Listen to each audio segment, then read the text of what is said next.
let's talk a little bit about some of the pioneering efforts you guys, made through your career. Starting from '94 with the website. You guys were the first band to actually have their own website. We didn't.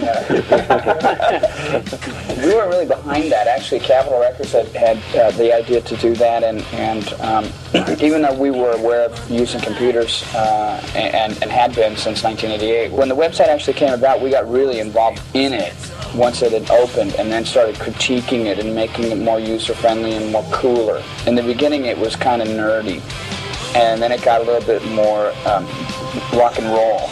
And one of the things that was really beat was in the beginning there was a guy named, I mean, you may have to bleep that, but there was a guy named that was running programs through the chat shop, in the diner, and people tried to talk, and all it would say was just all the time. And I finally figured out a way to jam the program to find out what his IP address number was, and we banished the guy. And then we determined a way that the administrative people there, if someone came on there that was being racist or homophobic or being just, super vulgar, that, hey, this is a privilege, it's not a right, you don't belong here. So, I mean, we had to keep it rock and roll still, but I mean, a guy that runs a program that says nothing but it's like...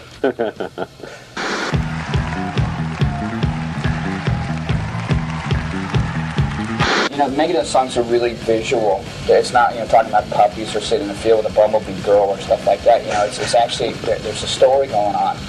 And we had talked with people from Marvel Comics and from Malibu Comics, but they just didn't get Megadeth. Megadeth is like, it's not something that's really hard to figure out. You just have to kind of close your eyes and run with the lyrics, and it becomes a story. And that's what happened when the guys from Chaos, when we met with them, we described what the band was about, and he goes, I know, I'm a fan. And I went, huh. And so we talked a little bit more. He goes, I know, I'm a fan. And I went, okay. And so then all it was basically was me running down the lyrics and telling him what the influence of the song was and what the impetus, where the song started from. And that's their baby.